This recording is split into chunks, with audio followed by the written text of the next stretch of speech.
Though Taya tries to get some work done, he can't help but think about Genba. Bunbun knows Boon Boom Safari and Marine are also worried about him. Taya asks if he was in Genba's position, would Bunbun have been able to stop him? Bunbun says probably not. That's why, Taya says, Genba must be the one to come to grips with his own anger. Taya asks Bunbun to keep working on the new weapon while he heads out. Meanwhile, Mira and Ju call Genba to deliver their feelings directly to him and try to get him to come back. Mira offers to do anything she can to help him, including to act as a decoy. Ju says he respects Genba. He is strong and kind and has the power to help so many people, so he should not waste it only on revenge.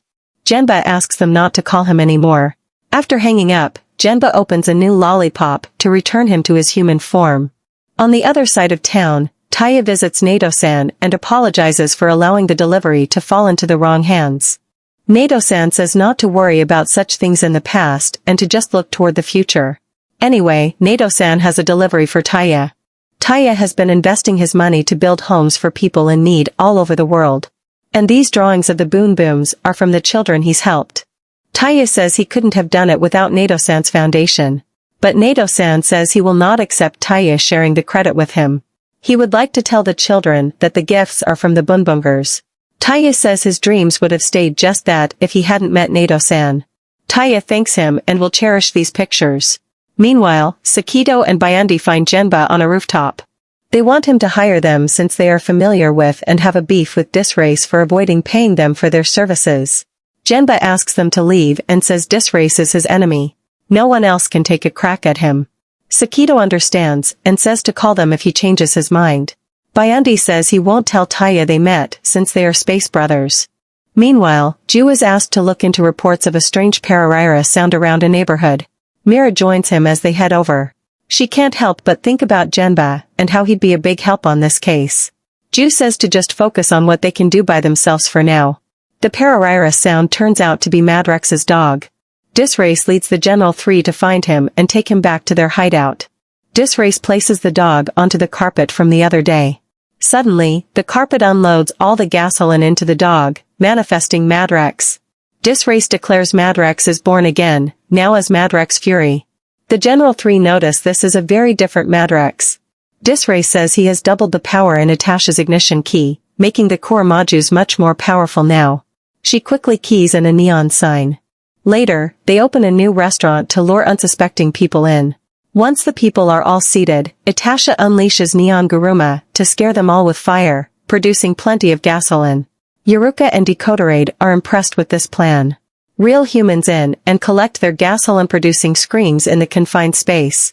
Disrace says the new Kuramajus allow for the gasoline to be delivered directly to the highway and straight to the big bosses in space. A much more efficient process.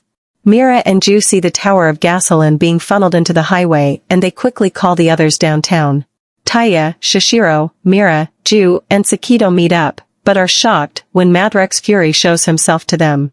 They recognize the dog and realize it has been alive this whole time.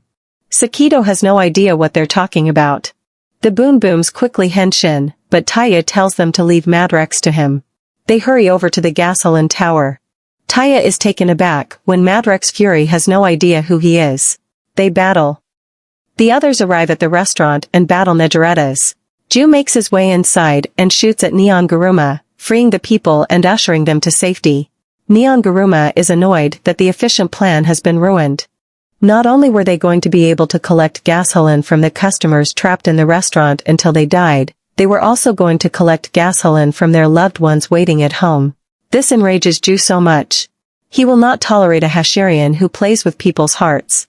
Neon Guruma takes the 4 Boonbooms into a dark space where his neon colors shine and they battle. Neon Guruma knocks Ju back and then flashes a bright light, blinding Shishiro, Mira, and Sakito long enough to tie them up in LED light stings. Ju pushes himself to get up, but Neon Guruma forces him to dehenshin. The other 3 say this would be the perfect time for Genba to have appeared. Ju says he may not be able to replace Genba. But until he comes back to them, he will fight Genba's share. Ju gets up and runs toward the Kuramaju. Neon Guruma shoots as Ju henshins and is able to repel the Kuramaju's attack. Ju gains the upper hand and delivers a Boonboom Axe Drive finisher to finish him off. After they return to the real world, Yuruka embiggens Neon Garuma. Ju, Shishiro, and Mira hop into Boonboomger Robo Police. Neon Garuma turns day into night and they battle.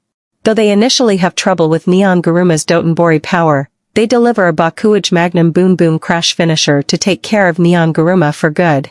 Ju tells Genba that he will continue to do his best. Watching the battles, an annoyed Disrace tells Madrex Fury to fall back. Madrex leaves Taya. Taya dehenshins, and Genba watches him from around the corner. Taya senses someone there, but Genba has already left. Meanwhile, Shishiro is in a garage approaching a van. The window opens, and inside is Director Tokoyori. This will be the second time I've availed of your services, he tells Shishiro.